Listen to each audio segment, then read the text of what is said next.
ನಮಸ್ತೆ ಗುರುಜಿ. ಎಸ್ ನಮ್- ನಮಸ್ತೆ. ನಮಸ್ತೆ ಕೇಳಿಸ್ತಾ ಇದೆಯಾ? ಅಮ್ಮ. ಕೇಳಿಸ್ತಾ ಇದೆಯಾ ಗುರುಜಿ?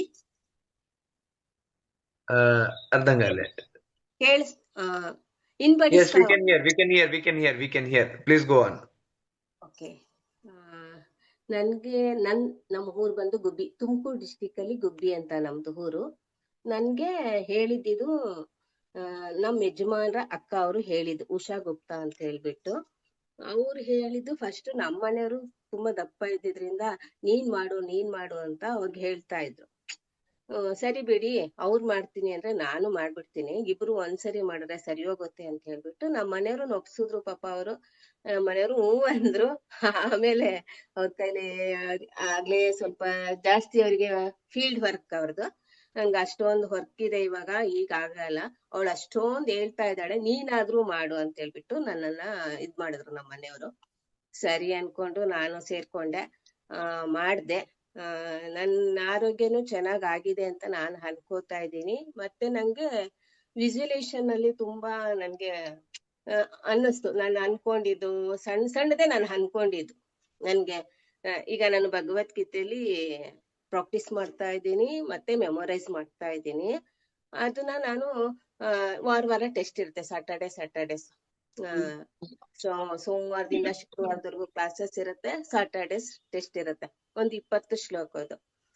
ಯಾವಾಗ್ಲೂನು ನಂದು ಸುಮ್ನೆ ಗುಡ್, ವೆರಿ ಗುಡ್ ಆ ತರ ಬರೋದಷ್ಟೇ ಹೊರ್ತು ಒಂದೊಂದ್ಸರಿ ಮಿಸ್ಟೇಕು ಆಗಿತ್ತು. ಮತ್ತೆ ಯಾವತ್ತೋ ಹಿಂಗೆ ವಿಜುಲೇಷನ್ ಮಾಡ್ಕೊಂಡ್ವಾಗ ನಾನು ನನ್ ಭಗವದ್ಗೀತೆಯಲ್ಲಿ ಇವತ್ತು ತುಂಬಾ ಚೆನ್ನಾಗ್ ಬರ್ಬೇಕು, ಒಂದು ಮಿಸ್ಟೇಕ್ ಬರ್ಬಾರ್ದು ಅಂತ ಅನ್ಕೊಂಡು ನಾನು ವಿಜುಲೇಷನ್ ಮಾಡ್ದೆ. ಅವತ್ತು ಟೆಸ್ಟ್ ಅಟೆಂಡ್ ಮಾಡ್ದೆ.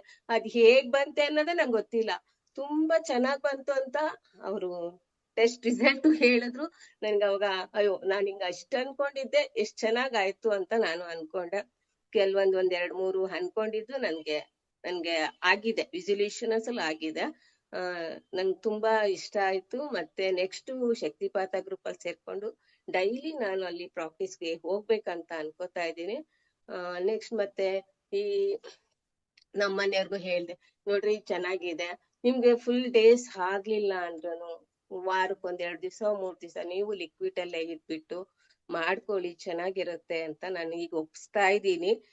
ಅವ್ರಿಗೆ ಫುಲ್ ಡೇಸ್ ಅವ್ರಿಗೆ ಅಭ್ಯಾಸ ಇಲ್ಲ, ಫಸ್ಟ್ ಇಂದನೂ ಅಭ್ಯಾಸ ಇಲ್ಲ. ಅವ್ರಿಗೆ ಉಪವಾಸ ಇಲ್ಲ, ಇದು ಉಪವಾಸ ಅಲ್ಲ, ಆದ್ರೂ ಬರೀ ಲಿಕ್ವಿಡೇ ತಗೋಬೇಕು ಅಂದ್ರೆ ಅವರು ಒಂದು 5 ಕಿಲೋಮೀಟರ್ಸ್ ದೂರದಲ್ಲಿ ನಮ್ದು ತೋಟ ಇರೋದು, ಅಲ್ಲಿಗೆ ಹೋಗ್ಬೇಕು ಅವರು ಡೈಲಿ. ಅಲ್ಲಿ ಹೋದ್ರೆ ಲಿಕ್ವಿಡ್ಸ್ ಎಲ್ಲಾ ಪ್ಯಾಕ್ ಮಾಡ್ಕೊಂಡು ಹೋಗಿ ಗಂಟೆಗೊಂದ್ಸರಿ 2 ಗಂಟೆಗೊಂದ್ಸರಿ ನನ್ಗೆ ತಗೊಳಕ್ ಅದೆಲ್ಲ ಆಗಲ್ಲ ಅಂತಂದ್ರು. ಸರಿ ಅಂತ ಹೇಳ್ಬಿಟ್ಟು ಈ ಸರಿ ಅದಕ್ಕೆ ನಾನೀಗ ಹೇಳಿದ್ದೀನಿ ಅವ್ರಿಗೆ, ಹೋಗ್ಲಿ ಪ್ರಾಕ್ಟೀಸ್ ಮಾಡ್ಕೊಳ್ಳಿ 1 ಡೇ 2 ಡೇಸ್ ವೀಕ್ಲಿ ಅಂತ ಹೇಳ್ಬಿಟ್ಟು ನಾನು ಹೇಳ್ತಾ ಇದ್ದೀನಿ. ಅಂತ ಅಂದಿದ್ದಾರೆ. ಅದೆಷ್ಟು ಮಟ್ಟಿಗೆ ಸಾಧ್ಯ ಆಗುತ್ತೋ ನಂಗೆ ಗೊತ್ತಿಲ್ಲ, ಎಲ್ಲ ಪರಮಾತ್ಮನಿಗೆ ಬಿಟ್ಟಿದ್ದು. ಎಲ್ಲ ನಿಮ್ ಕೃಪೆ ಅಷ್ಟೇ, ನಾನು ಇನ್ನೇನ್ ಹೇಳಕ್ ಸಾಧ್ಯ ಇಲ್ಲ. ಎಲ್ಲ ಚೆನ್ನಾಗಿತ್ತಂದ್ರೆ ನಂಗೆ ತುಂಬಾ ಇಷ್ಟ ಆಯ್ತು ಕ್ಲಾಸ್. ನಾನು ಅದೇ ಇನ್ಮೇಲೆ ಅವ್ರು ಮಾಡ್ತೀನಿ ಅಂದ್ರೆ, ಅಥವಾ ಅದು ನಾನು ಅವ್ರು ಮಾಡ್ಲಿ ಬಿಡ್ಲಿ, ನಾನು ವೀಕ್ಲಿ 2 ಡೇಸ್ 3 ಡೇಸ್ ಲಿಕ್ವಿಡ್ ಅಲ್ಲೇ ಇರೋಣ ಅಂತ ನಾನ್ ಅನ್ಕೋತಾ ಇದ್ದೀನಿ. ನೆಕ್ಸ್ಟ್ ಮಾಡ್ಬೋದಾ ಆ ತರ ಅನ್ನೋದು ನನ್ಗೆ ಡೌಟ್ ಇದೆ. ಮಧ್ಯದಲ್ಲಿ ಅದೇ ಬ್ರೇಕ್, ಮಧ್ಯದಲ್ಲಿ ಅದು ಇದು 2 ಮಿಕ್ಸ್ ಮಾಡ್ತೀವಲ್ವಾ, ಅದು ಹೇಗೆ ಏನೋ ನಂಗೆ ಅರ್ಥ ಆಗ್ತಿಲ್ಲ. ಮಾಡ್ಬೋದಾ ಗುರುಜಿ ಆ ತರ? ಅವ್ರು ಮಾಡ್ಬೋದಾ? ಈಗ ಅವ್ರು ಒಂದ್ ಸ್ವಲ್ಪ ಸ್ಟಾರ್ಟಿಂಗ್ ಟ್ರಬಲ್ ಅಂದ್ರೆ ಸ್ವಲ್ಪ ಮಾಡ್ದಾಗ ಅವ್ರಿಗೆ ಭರವಸೆ ಬರುತ್ತೇನೋ ನಾನು ಇರ್ಬೋದು ಅನ್ನೋದಕ್ಕೋಸ್ಕರ ನಾನು ಆ ತರ ಕೇಳ್ತಾ ಇದ್ದೀನಿ. ನಂದು ಆರೋಗ್ಯದಲ್ಲಿ ನಾನು ಸುಧಾರಿಸಿದೀನಿ ಅಂತ ನನ್ಗೆ ಅನ್ನಿಸ್ತಾ ಇದೆ ಗುರುಜಿ.